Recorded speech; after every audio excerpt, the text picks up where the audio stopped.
is the one event in history you're obsessed with and can't stop researching?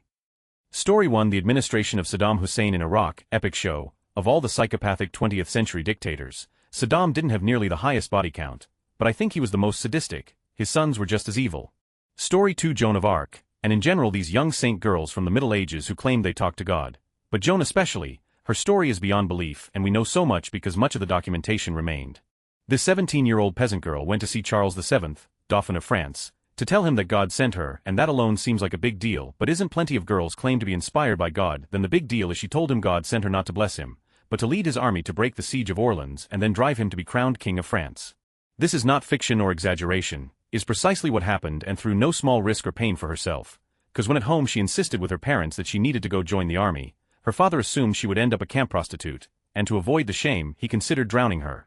Now imagine a 17-year-old girl today going to Volodymyr Zelensky and telling him, "Hey buddy, God says you need to make me commander-in-chief of your troops, he'll take care of the rest." That's what happened. Except it was 1429, and back then this was taken seriously. Charles VII was no idiot. He thought maybe this girl is just nuts. Hey, race the issue though, that would never cross our mind today. But it absolutely did in 1429. What if she's not nuts? So what do? We test her. So Charles sends her to be examined by priests and general wise men, who conclude 3 things. 1. Joan is not crazy. 2. Joan is a good Catholic. And 3. Joan is virgin, and that's a big deal. Fuck it, says Charles. He gives armor, a weapon, a horse, a banner, and an army. It's still unclear how the 17-year-old girl who barely ate was going around in plate mail. But she was. And the rides to Orleans, breaks the siege as promised, but not before sending to the English the most letter of warning ever, which I encourage you to read, but says, and I paraphrase, "But not by much, King of England, pull back your troops and leave, because I am a war leader and I am sent by God, and as long as your troops leave I will show mercy, but if they do not I will wipe the out of them wherever I see them." And all of this is the least known part of her story, since her trial by the Inquisition is the most well-known. Trial in which they have a hard time accusing her of anything, because despite an Inquisition tribunal entirely bent on burning her at stake on orders from the English, and with a tacit approval of the French who betrayed her, for whatever reason this peasant girl, who we cannot tell for sure if she can even read, is able to avoid all the rhetorical traps in which they try to lure her. She handles herself so well in looking like a good Catholic that the only way they manage to condemn her is because she dresses like a man, immoral and heretic, for the time. Even so, the way the Inquisition work is not that they just condemn you and burn you. You always have the possibility to admit your guilt, recant and be freed as long as you don't commit the same sin you recanted. In that case you go straight in the fire. Joan is shown the pyre as a threat, and she decides to recant. She asks and receives forgiveness and should be freed, as long as she stops wearing men's clothes. So what happens? We don't know. She is found dressed like a man in her cell again. A theory is she is threatened by the guards of rape and she feels safer dressed like that. She should be, after all, prisoner of the church and guarded by priests, but she is against Inquisition rules and military custody. Maybe they just left her men's clothes and she naively wore them. Whatever the case, they get her and she burns. It's said that in later years, as her legend endured and grew, her executioner went desperate that he'd go to for having killed a holy woman. Story 3: Hiroshima. I visited there a few weeks ago, and as an American, it feels odd going to a place like that. The Peace Park Memorial is beautiful and heartbreaking all at once. Story 4: The last Russian royal family. Nicholas, Alexandra, Olga, Tatiana, Maria, Anastasia and Alexis. From incredible privilege to violent extinction, they were a loving but tragic family overtaken by extraordinary circumstances. There are so many family photos, written accounts including their own letters and official portraits to view. You really get a sense of them as people. I started reading about them in the 80s. Long before their remains were found, it was one of the biggest historical mysteries back then. I always wonder why Nicholas didn't at least get the girls out while there was still a chance. Story 5: There was a time I was obsessed with prehistory. I also checked some things about medieval times, Greece and Romans, Egyptians, etc., but there were just random curiosities. Example: people used to brush teeth with coal and urine. Yes, you read right. Story 6: I get sucked into the 911 footage every September. I remember watching the people jump from the burning buildings and hearing the thuds on live TV the day of. Story 7 might be a little too recent, but January 6th and the massive parade of fraud and incompetence that lead to it and followed it. I have no idea why it's not a bigger deal to the average American. Also, I can't help but wonder what would have happened or where would be if one Democrat failed to evacuate. Story 8: The Challenger disaster. I was 3 months old when the first space shuttle went up in April of '81. I was 5 when Challenger and its crew were destroyed due to gross negligence. Every time I find out something new, or someone makes a new video documentary, I'm always interested in case there's something else I didn't know. Nothing can change it or change my mind about what happened and why it happened, but I just have to collect as much info as possible. Always listen to the engineers, not the bureaucrats. Story 9: Bolshevik Revolution and the Romanovs. We covered it in high school and something inside me just sprang to attention. I'm not even Russian, I just can't stop researching the Romanovs and their family dynamics. Story 10 American Slavery. I've been in a YouTube wormhole for months learning about the slave ships, how they were sold, their daily lives, diets, living quarters, abuse, breeding, torture, etc. It's just so profoundly wrong. I find it hard to believe it went on for so long, all for cotton, sugar and tobacco. Story 11 Chernobyl. For me, I've gone down a rabbit hole so many times, and pick up something new every time, and it's always fascinating. Industrial catastrophes are a fixation for me, and that is the largest one to ever occur. Story 12 The Mexican Revolution. Every few months it comes back into my head and I try to go digging for it. There just isn't enough good English language material on it, and my Spanish too bad to try to translate with any confidence. Story 13 Comer Daban Incident. A group of hikers basically start bleeding from the eyes, clawing at their throat, then turn feral and drop dead. Only one survived. Reason ranged from everything to it was a lie exaggerated to they came across a military testing location for nerve gas. Basically reads like 28 days later but IRL. Story 14 For me, it's Italian organized crime in America from the formation of the Five Families and the commission by Lucky Luciano until the mob was gutted by Rico in the late 1980s and early 1990s. I'm just fascinated by the power these guys had at the turn of the century. Obviously, this isn't a particular event, but I can't get enough. Story 15 The Maya and other Meso or South American cultures. Always new and interesting things being discovered. The event I used to be obsessed with was the disappearance of the Maya. Except they didn't disappear and there are millions of Maya alive today. Big misconception. I really like the work of Ed Barnhart after seeing a few of his series on the great courses. Wired Tech Support. He also has a fun podcast called Archioe. Story 16 Krakatoa Eruption. Absolutely huge. One of the loudest sounds ever heard. Massive tsunamis. Ash filled the sky around the world for years, causing red sunsets and darkness. Global temperatures dropped. Story 17 Anything involving the CIA overthrowing some that was absolutely not their business. Banana republics especially are just crazy to me. That whole section of history was not that long ago and was absolutely skipped over in my history classes at least. To me, it highlights the danger of letting big business get too powerful and turning capitalism into dictatorship. Story 18 The U.S. Civil War. I got to visit Gettysburg not long ago and was in a state of perpetual nerdgasm. Gettysburg itself is a nice little town too, not as tourist trappy as you'd expect. Story 19 Canny. The time and effort required to slaughter 50,000 men in one day, one at a time without bombs or bullets or arrows is unbelievable. The raw calories burned, the feeling of complete satisfaction Hannibal would have felt, the despair and chaos in Rome when news broke, 8 hours of slaughter, unending. Soldiers would have had to stop for water breaks during, leaving the front line to towel off and slurp water, then going back to the circle to continue stabbing, slashing and bludgeoning. Just imagining the cost and resources required for 30,000 Roman breastplates and swords and gear and helmets is incredible. Hundreds of millions of dollars lost, an entire city's fighting population gone. A literal day of mourning was held because there was no one in the city that wasn't affected in one way or another, and yet somehow, Rome endured.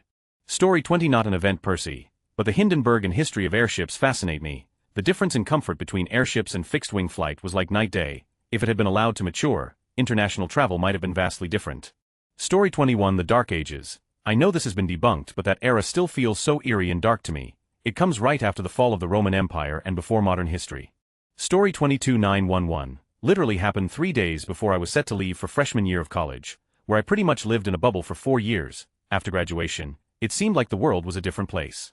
Even though there's not much new to learn more than 20 years later, I still find myself watching every new documentary on it or just watching NIST footage on YouTube. Growing up in the late 80s and 90s, it seemed like America was full of optimism, and I still find it fascinating that a small group of 19 men kind of took that all away. Story 23 The North American chestnut blight. The old growth forests in the northeastern part of what is now the U.S. were surreal. Those ecosystems were what fairy tales are made of. We can hardly imagine the world it would have been then. Knowing what it is now, I think about it almost every day. It's not healthy. So much lost to the insatiable greed of colonial expansion. The chestnut tree's not even the worst of it. Story 24 Chernobyl. The way that one event made an entire section of the world uninhabitable. Pictures of the inside of the reactor and inner sarcophagus fascinate me. Story 25 Lately, it's been Teddy Roosevelt, particularly an expedition he led in 1913 to 1914 to map out a newly discovered river in the Amazon basin. Went absolutely sideways and Teddy nearly died. Check out an excellent book by Candace Millard titled The River of Doubt. Next up, Stephen Oates' biography of John Brown. To purge this land with blood lately, WW2 Wife says, are you still watching the Nazi channel Military Channel on Pluto? Fascinating there. Story 26 Mass graves in Chicago. No, this is not an isolated incident. There are multiple events. The Poor Farm and Insane Asylum, Confederate soldiers, even as recently as the 1968 unclaimed dead from a heat wave. I don't really go out of my way to keep looking, but I get little glimpses of historical stories and places and can't help but dig deep, and suddenly we're in mass grave territory again. Story 27 Taisho and early Meiji-era Japan. Beyond that though, lynchings in the US. In fact, I'm working on a mapping project for 20th century lynchings, for 1900 through 1950, I have over 1,300 entries so far with another roughly 1,000 to go through. Story 28 The Donner Party. I got super into reading about it last year, and it's just heartbreaking. I think about one woman in particular who ended up taking care of a bunch of the children. She had gone blind and was barely sane by the end, but she kept the children alive. Mrs. Murphy was so kind to the little children that we remember her affectionately. It was always my impression that the last third relief party took from the cabin Francis, Georgia and Eliza Donner, and Simon Murphy. As we were ready to start, Mrs. Murphy walked to her bed, laid down, turned her face toward the wall. One of the men gave her a handful of dried meat. She seemed to realize that we were leaving her, that her work was finished.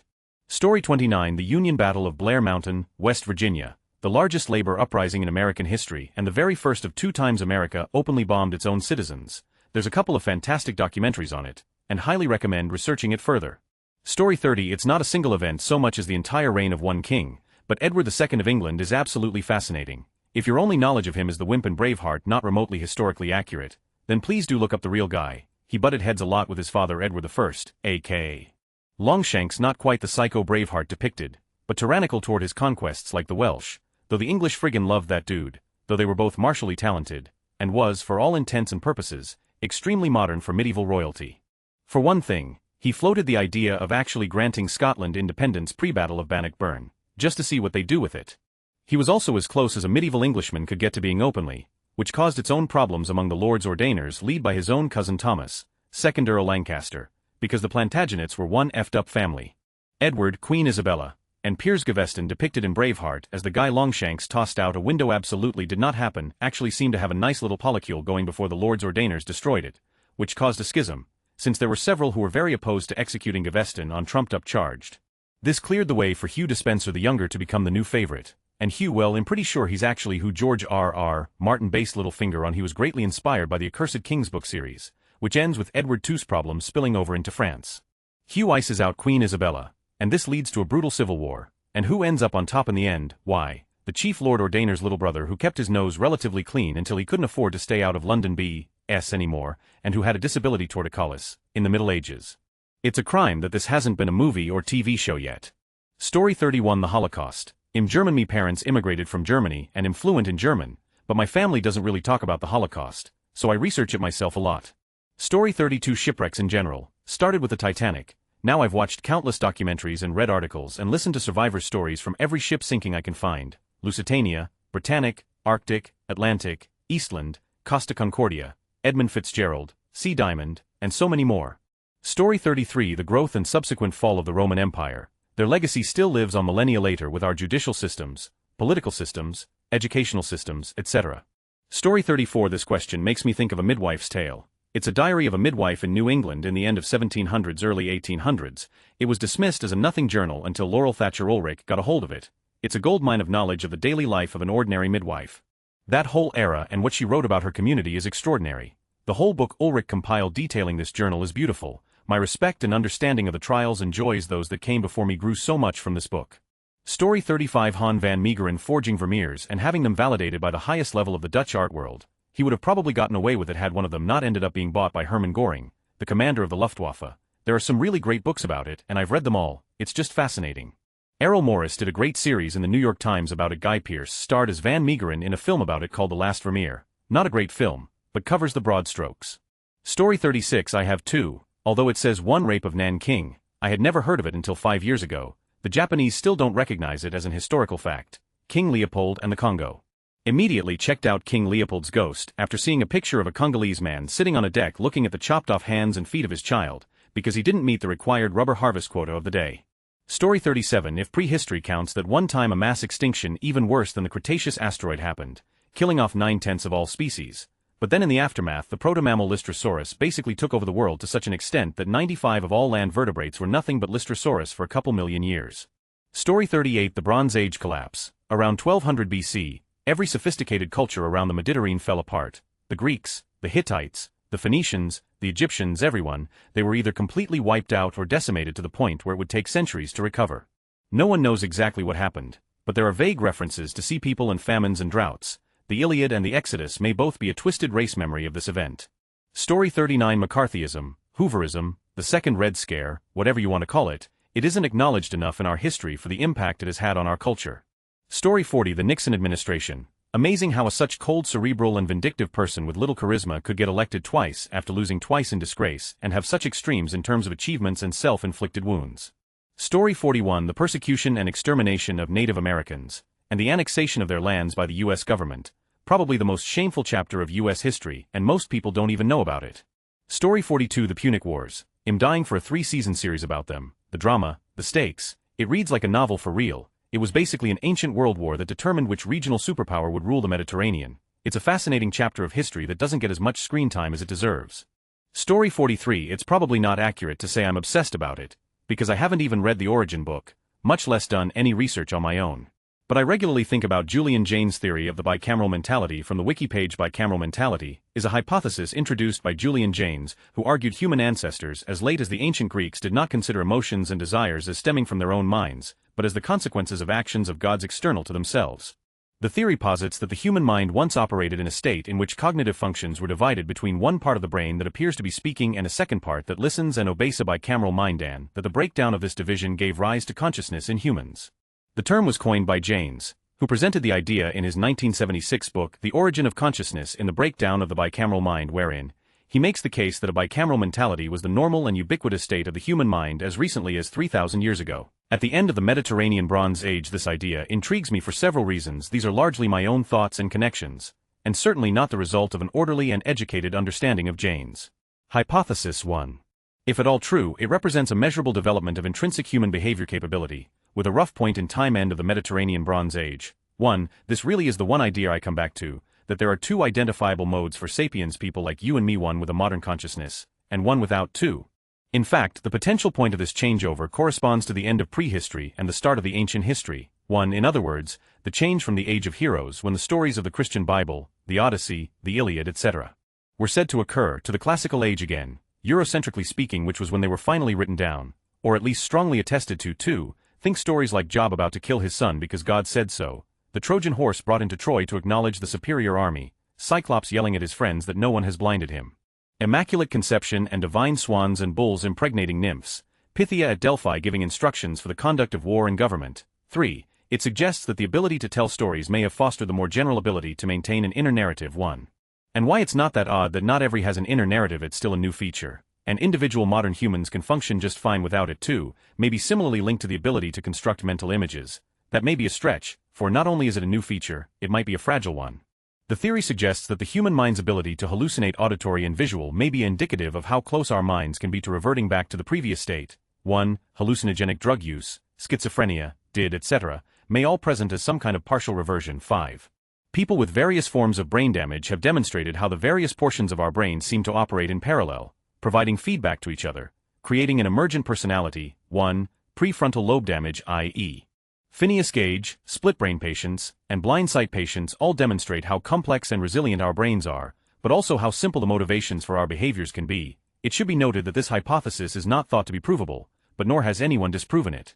It's a hypothesis, not a theory, which means it doesn't necessarily present a complete picture. There are some facts that it can't account for, like what's the literal mechanism for the sudden development of consciousness. It's also probably very, very Eurocentric, in ways I don't the background to notice or understand.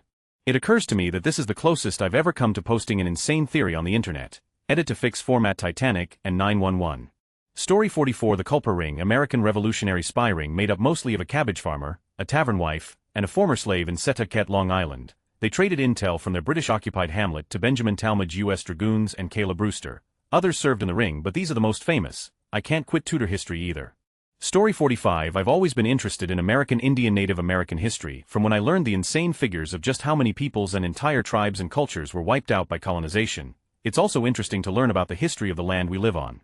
Lately, due to a recent visit to a Maori native New Zealander Aotearoan Kiwi friend of mine and some research and presentations from college classes lectures about Brazil's indigenous peoples, I'm becoming interested in the general history of all indigenous peoples. Fascinating conversations. Story 46: Texas history. There's some wild characters that came down here, been to 90-ish forts or at least the historical markers across the state, other historical sites. Story 47: This is obscure, but the sudden unintended acceleration incident that killed a family in Gamondong, Busan, South Korea on August 2, 2016, which was caught on dashcam. SUA is a real problem in Korea, but this specific case is so unbelievably sad and has a much longer story with how Hyundai blamed the driver father who survived. Story 48: Nazis. It's just sad how an entire country was indoctrinated with so much hate and how these normal men and women became such monsters with no regard for human life. Story 49 WW1. Imagine signing up for the army after hearing war stories from your grandfather, thinking you're going to find glory and be a hero. You're underaged, 16 years old, so you lie and say you're 18. Then you find yourself living in an inhabitable trench, under constant artillery barrages, chemical weapon attacks that melt your insides, brutal hand-to-hand combat from trench raids, and snipers scoping every inch above your head. Then one day you're ordered to charge no man's land, where you get stuck in barbed wire and mowed down by a machine gun, your body left in the mud to be eaten by rats, all for an attempt to gain a few meters of land, no glory whatsoever. Story 50 The Tunguska event of 1908. Literally something exploded over Siberia with the force of 1,000 atomic bombs flattened 80 million trees, and we still don't know exactly what it was. I've got 3 bookshelves dedicated to this single event. Story 51 3 Mile Island. I find it so crazy that the movie The China Syndrome, which is about a nuclear incident with some odd similarities to TMI, came out just a couple weeks before the TMI incident. The engineering and design issues that led to the incident are pretty interesting too. No spectacular, massive failure, just a series of individual issues that combined to create a disaster. Also, The China Syndrome is a pretty good movie.